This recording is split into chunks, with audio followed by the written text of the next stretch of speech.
So shooters and reloaders out there, Fortune Cookie 45 LC coming to you from the reloading bench. And the title of this is Mysteries in Powder Coating.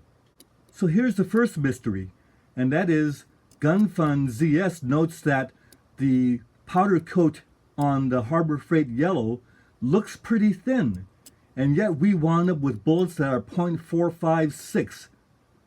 And we want 452, so those are 4 thousandths bigger than we want. We need to size these. But yet I've shot a lot of these bullets without sizing because they actually measure at 452 to 453 dropping out of the mold. Now I didn't measure these before I powder coated them because I've used the same mold. So I'll have to do another cast session and see what those are dropping at, if indeed they are 452 to 453, and then we go ahead and powder coat and get 456, we're adding 3 thousandths to 4 thousandths doing the powder coat. Well, that coating doesn't look that thick.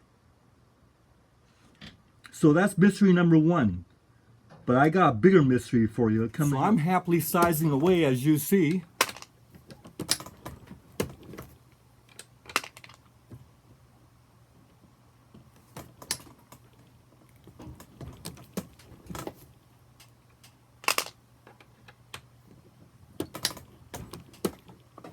When all of a sudden, everything comes to a grinding halt.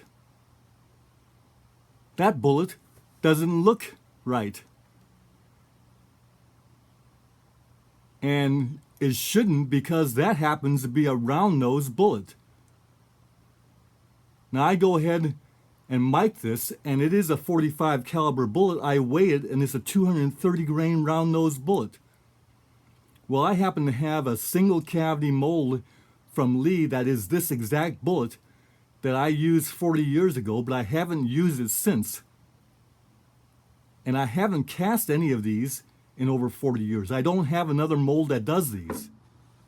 So let me give you some of the details of the degree of this mystery.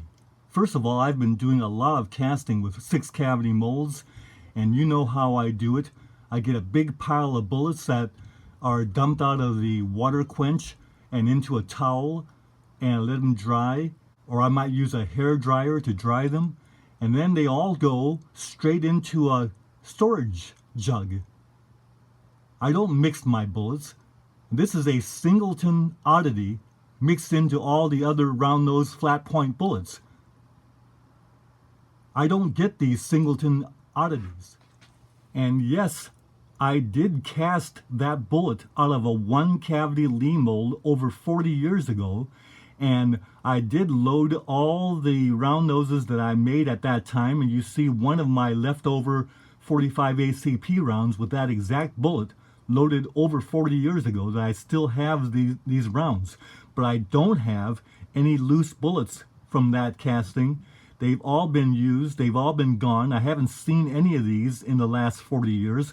And I haven't casted that bullet, and I don't know any friends that cast that bullet.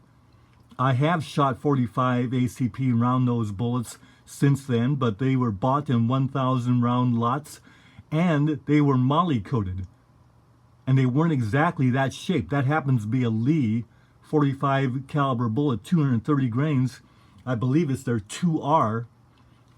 And this bullet was, I can't explain how I even have that bullet, much less how it got into the big pile of round-nosed flat points that I had cast in that casting session. You see, it's a raw cast bullet that's been powder coated along with the rest of them. I'm the only bullet caster in the family, and there's no one else in the family that would even have the wherewithal to create a practical joke like this. And no one that I know of my shooting friends has access to my casting operations. This is a huge mystery. Obviously, there's no way this bullet could have been cast out of that mold, a 6 cavity mold. Because if I had a cavity like that, every 6th bullet would be a round nose like this one. There are only 3 possibilities. Either we have casting gremlins, that are doing their little rascal tricks, or we have casting phantom that's hiding in the shadows of my reloading room. I'm getting chills up my spine. The final possibility is that Fortune Cookie 45 LC has entered the Twilight Zone. And I'm looking around for Rod Serling right now. He's alive. He's alive.